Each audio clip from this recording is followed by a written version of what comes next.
حضرت حذیفہ بن یمان ایک صحابی تھے، میرے نبی کریم علیہ السلام نا ان سے راز کی باتیں کرتے تھے۔ ہر بندے کا ہاضمہ ٹھیک نہیں ہوتا، سب سے راز کی بات نہیں کرنی چاہیے۔ حضرت حذیفہ بن یمان کہتے ہیں حضور راز کی باتیں بتاتے ہیں۔ مدینہ منورہ میں جو منافقین تھے ان کی لسٹ بھی نبی پاک نے حضرت حذیفہ بن یمان کو دی تھی۔ جب کوئی مشکوک آدمی مر جاتا نا تو صحابہ کہتے ہیں ہم دیکھتے اگر حضرت حذیفہ نے جنازہ پڑھا ہے تو ہم بھی جنازہ پڑھ لیتے۔ نبی پاک نے بھی کچھ جنازے نہیں پڑھے، ترمذی میں ہے، فرمایا عثمان سے جو بغض رکھے اس کا جنازہ نہیں پڑھیں گے۔ حضرت حذیفہ بن یمان اگر جنازہ پڑھتے تو لوگ پڑھتے، وہ نہ پڑھتے تو لوگ جنازہ نہ پڑھتے۔ حضرت حذیفہ بن یمان کہتے ہیں جناب عمر فاروق کی خلافت کے آخری ایام تھے، کچھ دنوں کے بعد وہ شہید ہو گئے۔ فرماتے آدھی رات کا وقت تھا، میں گھر میں سویا تھا بڑا بے فکر، اچانک میرے دروازے پہ دستک ہوئی، میں گھبرا کے اٹھا، اتنی رات کو کون آیا؟ کہتے ہیں قربان جاؤں، دروازے پہ گیا تو امیر المومنین فاروق اعظم دروازے پہ۔ میں نے کہا عمر کوئی حکم تھا تو مجھے بلا لیتے۔ کہنے لگے میں نا امیر بن کے نہیں آیا، تیرا ویر بن کے آیا ہوں۔ امیر المومنین کی حیثیت سے سرکاری کام سے بلاتا تو وہاں بلاتا، مجھے ایک ذاتی کام پڑ گیا۔ کہتے میں نے عمر کو گھر کی اندر بلا کے چارپائی پہ بٹھایا، میں نے کہا حضور میں غریب آدمی ہوں، میں کیا آپ کے کام آ سکتا ہوں؟ تو کہتے ہیں انہوں نے نا مجھے ساتھ بٹھا لیا، پھر میرا ہاتھ پکڑ لیا، کہنے لگے تو عمر کو جانتا ہے؟ عمر جھوٹ نہیں بولتا۔ تو جانتا ہے؟ عمر وعدوں کا پکا ہے۔ کہا حضور جانتا ہوں۔ کہا میں اس وقت آیا ہوں جب دیکھ بھی کوئی نہیں رہا۔ حضرت حذیفہ بن یمان کہتے ہیں پریشان ہو گیا، حضور پہلیاں نہ بجھوائے، مہربانی کریں بتائیں کدھر آئے ہیں؟ تو حضرت عمر فاروق فرمانے لگے 62 سال کا ہو گیا ہوں، 63 میں چل رہا ہے، داڑھی سفید ہو گئی ہے، الپک گیا، اٹھ فریدہ ستیا، داڑھی آ گئی پور، اگا نیڑے آ گئی، پچھا رہ گئی دور، اب قبر اشر کا معاملہ صاف نظر آنے لگا ہے۔ کہا حضور مجھ سے کیا چاہتے ہیں؟ حضرت عمر رو پڑے، کہنے لگے آج میں عشاء کے بعد نکلا ہوں تو نبی پاک کے صحابہ مجھے نیک کہہ رہے تھے، پھر میں نے بچوں کی ماں سے اور بچوں سے بھی پوچھا ہے، وہ بھی مجھ سے راضی ہیں، پر حذیفہ تیرے ساتھ نبی پاک راز کی باتیں کرتے تھے، سچ بتا کہیں عمر کا نام منافقوں میں شامل تو نہیں؟ سچ بتا ان منافقین میں تو شامل نہیں، کہیں اوپر سے تو نہیں سارا کچھ؟ حضرت حذیفہ بن یمان کہتے ہیں میں باپ کے مرنے پہ اتنا نہیں رویا جتنا عمر کے سوال پہ رویا۔ میں قدموں میں بیٹھ گیا، میں نے کہا نہیں عمر یہ تو میں نے نہیں سنا، لیکن یہ میں نے نبی پاک سے ضرور سنا ہے کہ میرے بعد اگر کوئی نبی ہوتا تو عمر ابن خطاب ہوتا۔ یہ میں نے اپنے کانوں سے سنا ہے کہ عمر جس گلی سے گزرے شیطان رستہ بدل جاتا ہے۔ یہ میں نے اپنے کانوں سے سنا ہے کہ 950 سال حضرت جبریل جناب عمر کی شان بیان کریں تو پھر بھی بیان نہیں ہو سکتا۔ یہ میں نے ضرور سنا۔ دوستو ساری زندگی حضرت عمر نے اگر دوسروں کا محاسبہ کیا تو اپنا اور اپنے بچوں کا بھی کڑا خیال رکھا، اپنی ذات پر بڑی توجہ دی۔ جو لوگ اپنا بھول جاتے نا، ہمیں اپنی صحت کا بڑا خیال ہے لیکن اپنی روحانی زندگی کا کوئی خیال نہیں ہے، قلبی زندگی کا کوئی تصور نہیں ہے۔ آپ یقین کریں موٹا آدمی کمزور ہونے کے لیے جدوجہد کر رہا ہے، کمزور طاقتور ہونے کے لیے، لیکن جس کو کتنے دن بیت گئے اللہ رسول کی یاد میں رویا ہی نہیں، کتنے دن بیت گئے نعت سننے کو دل ہی نہیں چاہا، جسے مہینوں بیت گئے اور قرآن پاک کی طرف نظر ہی نہیں گئی، وہ فکر مند ہی نہیں۔ زندگی زندہ دلی کا نام ہے، مردہ دل کیا خاک جیا کرتے ہیں؟ بھائی حضرت عمر کی زندگی دور حاضر میں ہمیں یہ سبق دیتی ہے کہ کڑی نگرانی رکھو اپنے پودوں کی، کڑا خیال رکھو اپنے ذاتی باغ کا، اور یہ جو تمہارے دل کی دنیا ہے یہ تمہاری روح کی زندگی ہے، اس کا محاسبہ کرتے رہو۔ نبی کریم علیہ السلام نے فرمایا اپنا حساب خود کر لو قبل اس کے کہ تمہارا حساب کیا جائے۔ اپنا حساب بولیے، اپنا حساب۔ ہم ساری دنیا کا حساب کرتے پھرتے ہیں، کوئی کہاں سے کماتا ہے کہاں کھاتا ہے، پر اپنا حساب حضور نے فرمایا حساب کر لو قبل اس سے کہ تمہارا حساب۔ مولا علی فرماتے ہیں نماز پڑھ لو قبل اس کے کہ تمہاری نماز پڑھی جائے۔ یہ بڑا عجیب معاملہ ہے کہ ہم جتنے لوگ ہیں ہمارا معیار یہ ہے کہ سامنے والا غلط ہے اور میں ٹھیک، یعنی دوسرے کا بچہ گلی میں نظر آ جائے تو اس کی غلطیاں نکلنی شروع ہو جائیں گی۔ اور میرا بچہ سارا شہر گھوم آئے ایک ٹائر پہ موٹر سائیکل پہ، تو ہم کہتے ہیں کہ ابھی بچہ ہے، انشاءاللہ سیانا ہو جائے گا۔ اگر ابا جی آج تک سیانے نہیں ہوئے کہ اس کو سمجھا لیں، تو پھر بیٹے کا سیانا ہونا تو ہو سکتا ہے کہ وہ 60-70 سال لگ ہی جائیں۔ گھر کے اندر جب تک توجہ نہیں ہوتی، اور سب سے پہلے جب تک اپنی ذات پر توجہ نہیں ہوتی، تو والد کا جب تک کردار بچے نہیں دیکھتے جب تک، اتنی دیر تک ان کا تبدیل ہونا ممکن نہیں ہوتا۔ حضرت عمر فاروق رضی اللہ تعالیٰ عنہ نا باہر والوں کا بھی بڑا سخت حساب کرتے تھے۔ بڑا ایک گورنر صاحب نے لباس بڑا شاندار پہننا شروع کر دیا تھا، تو حضرت عمر نے اتروا کے نا تو انہیں ٹاٹ کا لباس پہنا کے تو اونٹ چرانے کی ڈیوٹی دے دی تھی۔ اتنا سخت احتساب کرتے تھے۔ کسائی کی دکان پر بھی 1-2 گھنٹے کھڑے ہوتے تھے۔ جو آدمی مسلسل 2 دن گوشت خریدتا تھا نا، فرماتے تھے اس کا ٹیکس بڑھا دو، لوگوں کو دال نہیں مل رہی اور یہ روز گوشت کھاتا ہے۔ حضرت فاروق اعظم، اس کو جزیہ کہا جاتا تھا، یا کچھ اور معاملات ہوتے تو بڑھا دیتے تھے۔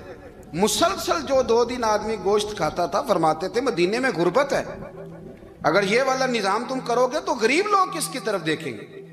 لیکن اس سے زیادہ بڑھ کر جو ان کی زندگی کا معیار اور سٹیٹس تھا، وہ یہ تھا کہ اپنے گھر کا خاص خیال رکھتے، خاص توجہ کرتے۔ ملک شام سے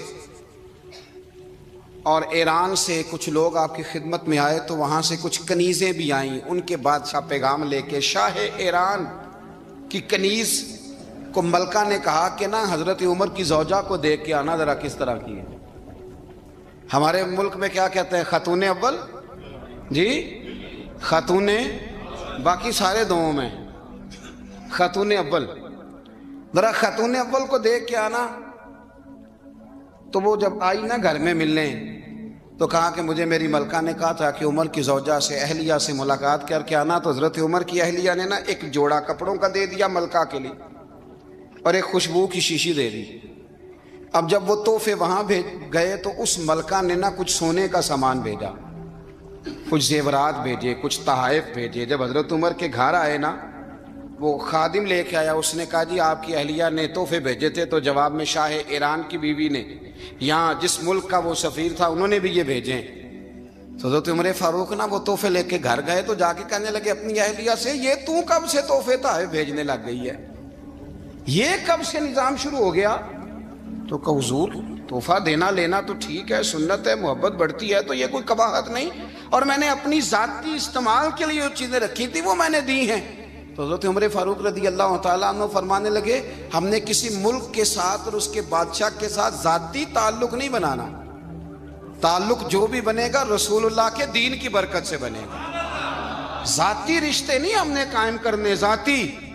آپ کے ملک کی جو ایئر لائن جس کا ہر سال خسارے کا ڈنڈورا پیٹا جاتا ہے نا، وہ ہمارے بادشاہ صاحب اور صدر صاحب اگر غیر ملکیوں کو گھوڑا کبھی بھیجنا ہو نا، گھوڑا، تو پورا ایک جہاز گھوڑا لے کے تحفے میں جاتا ہے، پورا جہاز غریب قوم کا یہ سرمایہ۔ اور قوم بڑی بادشاہ ہے، لائنوں میں لگ کے ووٹ دیتی ہے۔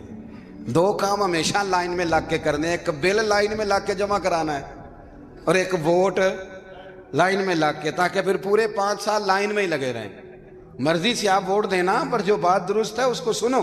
حضرت عمر فاروق رضی اللہ تعالیٰ عنہ نے اپنی اہلیہ سے پوچھا کتنے کا تھا وہ تیرا جوڑا اور خوشبو کی شیشی؟ انہوں نے کہا 3 دینار کی۔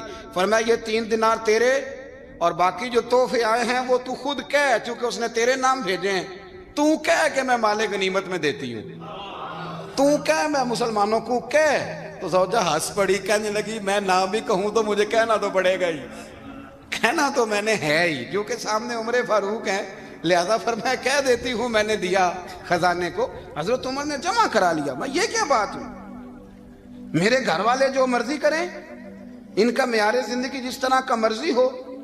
اور حضرت عمر ایک جملہ کہا کرتے تھے، اللہ کرے کہ یہ باتیں اس دور حاضر میں ہماری سمجھ میں آئیں۔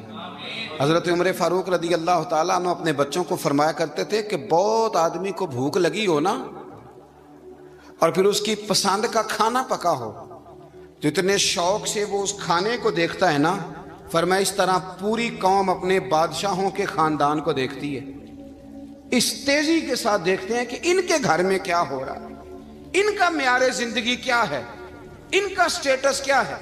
سیدنا فاروق اعظم رضی اللہ تعالیٰ عنہ نے اپنے گھر کے اندر اپنے بچوں، آپ کے بچے دونوں کاروبار کے لیے مصر گئے تو وہاں کے گورنر صاحب نے لوگوں سے، ایک بہت بڑا قافلہ گیا مدینے سے مصر تجارت کے لیے، جاتے ہیں نا آج بھی قافلے کئی ملکوں میں، تو یہ گئے تجارت کے لیے، تو حضرت عبداللہ ابن عمر، حضرت عبید اللہ ابن عمر، حضرت عمر کے دونوں بیٹے گئے، جناب عمر فاروق کے بچے جب وہاں پہنچے تو مصر کے گورنر نے نا لوگوں کو تعارف کرایا کہ یہ عمر فاروق کے بیٹے ہیں، یہ حضرت یہ چودھری کے بیٹے کو کون بتاتا ہے کہ تو چودھری کا بیٹا ہے؟ باہر والے بتاتے ہیں، گھر والے جی؟ اور سیٹھ صاحب کے بیٹے کو کون بتاتا ہے کہ تو سیٹھ صاحب کا بیٹا ہے؟ اور مالک کو کون بتاتا ہے کہ تو مالک کا بیٹا ہے اور یہ کرایہ دار ہے؟ یہ کون بتاتا ہے؟ یہ سوچ ہم دیتے ہیں بچوں کو، چودھری اور کمی کی سوچ، امیر اور غریب کی سوچ، مالک اور کرایہ دار کی سوچ، گھر کے مالک کی اور کام کرنے والے کی سوچ، یہ ہم دیتے ہیں، یاد رکھنا، یہ ہم دیتے ہیں، یہ ہمارا مزاج ہے، یہ باہر سے نہیں آتی۔ تو کوئی شہزادہ ہے، تو سیٹھ ہے، تو نواب ہے، یہ سوچ باہر سے نہیں آتی، یہ اماں سوچ دیتی ہے، اماں، یہ ابا سوچ دیتا ہے، اور پھر جب تباہی اترتی ہے تو اس کے ذمہ دار بھی باہر والے نہیں ہوتے، گھر والے ہوتے ہیں، گھر والے۔ ہمارے بچوں کی طبیعتوں پر زیادہ نقش باہر والوں کا نہیں ہوتا، گھر والوں کا ہوتا ہے، یاد رکھیے گا۔ حضرت عمر فاروق رضی اللہ، بچے ہیں، شہزادے ہیں، وہ کاروبار کرنے گئے اور وہاں لوگوں نے بتایا گورنر صاحب نے کہ یہ فاروق اعظم کے بچے ہیں، امیر المومنین کے۔ لوگوں نے ان سے زیادہ مال خریدا، تجارت میں زیادہ نفع ہوا، ظاہر ہے کہ وہ آپ کے جو اللہ خیر کرے حکمران ہیں، ان کے کاروبار کتنے ملکوں میں ہیں، کس بنیاد پر ہیں؟ وہ صرف اس بنیاد پر کہ وہ حکمران رہے، ان کے لیے آسان تھا بڑے لوگوں سے تعلقات بنانا۔ حضرت عمر فاروق رضی اللہ تعالیٰ عنہ کے بچے ڈھیروں مال کما کے جب واپس آئے نا تو حضرت عمر سے آ کے بچوں نے بطور محبت کا، ابا جی اللہ نے بڑا ہی فضل کیا ہے، بڑا مال کمایا الحمدللہ، یہ دیکھیں کتنا نوازا ہے۔ تو حضرت عمر کہنے لگے سارے قافلے نے اتنا ہی کمایا ہے؟ سارے قافلے نے اتنا ہی کمایا ہے؟ کہ حضور نہیں، سارے قافلے نے اتنا نہیں کمایا، سب کو اتنا نہیں ملا۔ وہ تو وہاں گورنر صاحب نے لوگوں کو تعارف کرایا تھا کہ یہ عمر کے بچے ہیں، تو لوگوں نے پھر ہم سے بڑا ہی خریدا۔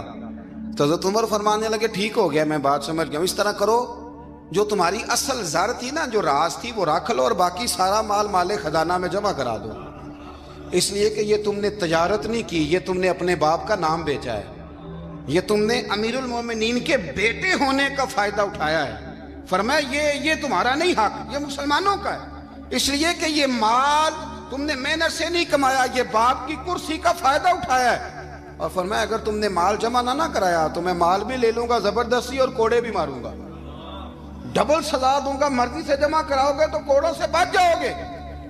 بڑے بیٹے نے تو جمع کرا دیا، تو چھوٹا تھوڑا پریشان ہوا، تو حضرت عبداللہ ابن عمر چھوٹے کا ماتھا چوم کے کہنے لگے بیٹے چپ کر کے جمع کرا، یہاں بھی فخر کر کے ہم عمر کے بیٹے ہیں اور قیامت میں بھی فخر کریں گے کہ ہم فاروق اعظم کے بیٹے ہیں۔ حضرت عمر فاروق رضی اللہ تعالیٰ عنہ کے بارے میں امام ابن جوزی نے لکھا ہے کہ رات کو نا گھر کے اندر بیٹھے بیٹھے اچانک رو پڑے حضرت عمر، 62 سال عمر ہے، خلافت کے آخری ایام چل رہے ہیں، تو رو پڑے ایسے ہی گھر میں بلا وجہ ہی۔ آپ کی اہلیہ نے، زوجہ نے بیٹے کو اٹھایا، فرمایا پتہ کرو تمہارے باپ کو کیا مسئلہ ہے، کہیں کوئی تکلیف تو نہیں، درد تو نہیں، صاحبزادے آئے، ابا جی کیا بات ہے؟ فرمایا اماں کو بلاؤ۔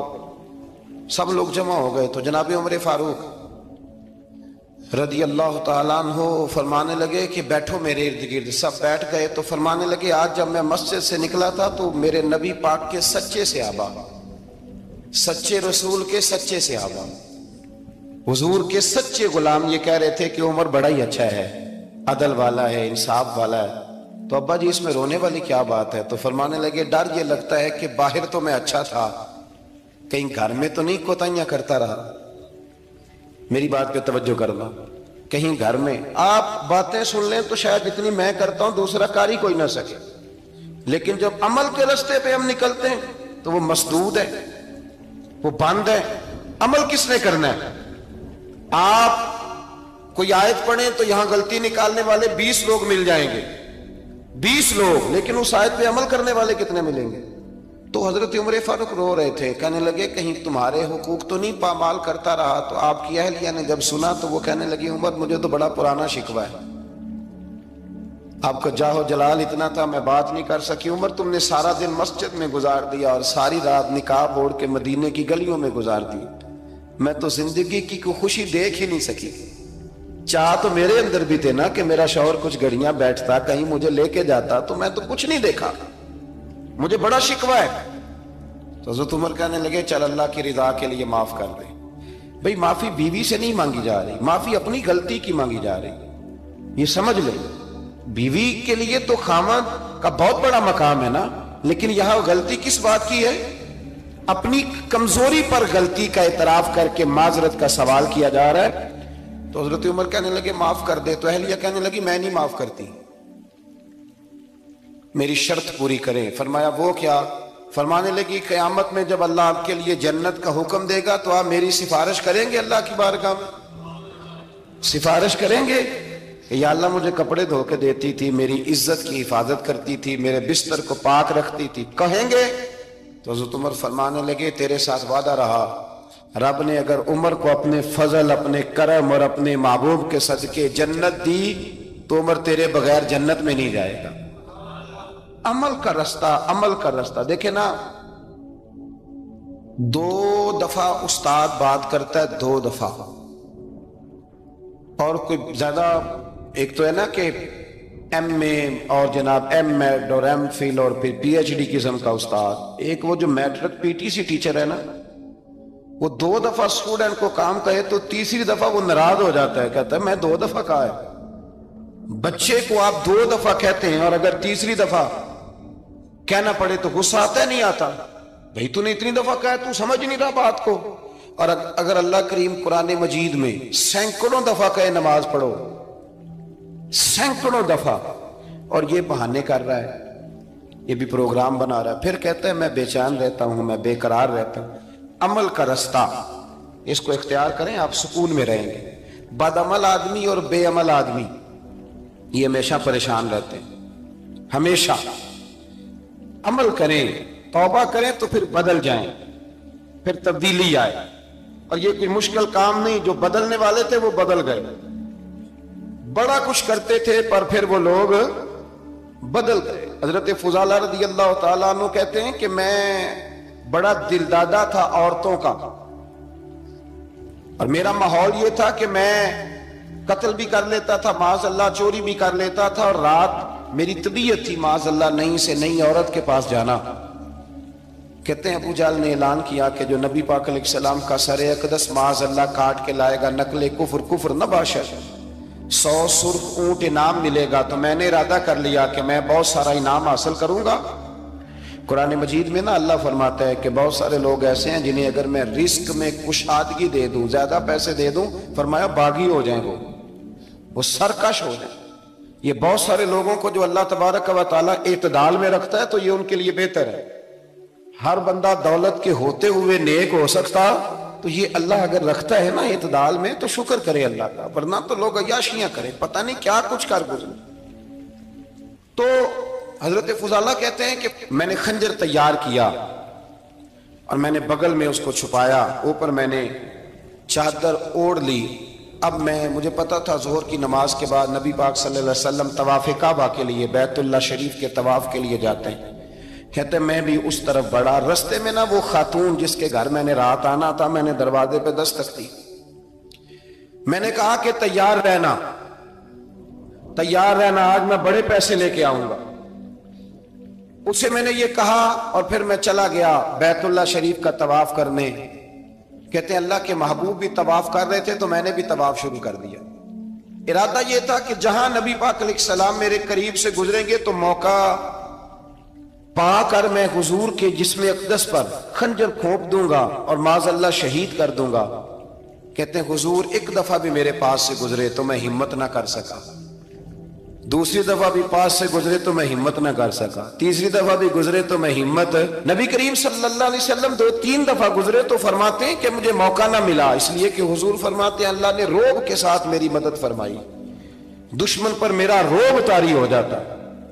فرماتے ہیں جب چکر پورے ہو گئے تو محبوب کریم نا چھٹے چکر پہ فرمانے لگے فضالہ چکر ایک رہ گیا ہے، بے خبر ہو جو غلاموں سے وہ آقا کیا ہے، ایک پھیرا رہ گیا ہے۔ کہتے طواف مکمل ہو گیا تو محبوب میرے قریب آئے، فرمایا وہ کام کرتے کیوں نہیں جس کے لیے آئے تھے؟ میں نے عرض کی یا رسول اللہ کون سا کام، کیسا کام؟ اندر تو چور تھا نا، بانج فقیروں کسے نہیں ماریا، اے ہوئی چور اندر دا، اندر چور تھا نا۔ کہتے ہیں حضور نے مجھے کندھے سے پکڑ کے ہلایا، فرمایا کرتے کیوں نہیں؟ جب حضور نے ہلایا تو وہ خنجر بھی پیروں میں گرا اور میں بھی رسول اللہ کے پیروں میں گر گیا۔ میں نے کہا حضور مجھے کلمہ پڑھا دیں۔ کہتے ہیں حضور نے پہلے میرے دل پہ دست مبارک پھیرا، پھر میرے نبی نے مجھے کلمہ پڑھا دیا۔ اب نا مرید ہونے والا کہتا ہے کہ جی آہستہ آہستہ میں ٹھیک ہو جاؤں گا۔ اب وہ آہستہ آہستہ کا کیا ترجمہ ہے یہ بالکل سمجھ نہیں آتی۔ بھئی کسی بندے سے 5 لاکھ روپیہ لینا ہے تو اس سے وہ کہتا ہے جی میں آہستہ آہستہ دوں گا، 500 روپیہ دے دیا کروں گا روز کا، تو کہتے ہیں میری رقم خراب ہوتی ہے، پورے دو۔ اور نیکی کی بات جب آتی ہے تو کہتے ہیں حضرت صاحب دین اتنا سخت نہیں ہے، میں آہستہ آہستہ ٹھیک ہو جاؤں گا۔ اب میں مغرب عشاء پڑھنی شروع کر دیا میں نے، اب میں تسبیح لے لی ہے، کل میں نے بھی آہستہ آہستہ میں ٹھیک ہو جاؤں۔ یعنی رقم لینی ہو تو وہ آہستہ آہستہ قبول نہیں ہے، لیکن اور مکان کی رجسٹری اگر کرانی ہو تو مالک مکان کہے گے آہستہ آہستہ کرا لو، کہتے ہیں پیسے پورے دیے، سویرے چل اور بیان دے۔ یہ کیا بات ہے؟ یہاں یہ جو ہمارا ماحول تھا نا کر لیں گے ہو جائے گا، یقین کریں لوگ قبروں میں چلے گئے ہیں پر مسجدوں میں نہیں آئے۔ ہر کام سے لوگ ریٹائر ہوئے پر گناہوں سے ریٹائر نہیں ہوئے، آخر تک تباہی اتر گئی لیکن لوگ بدلنے کو تیار نہ ہوئے۔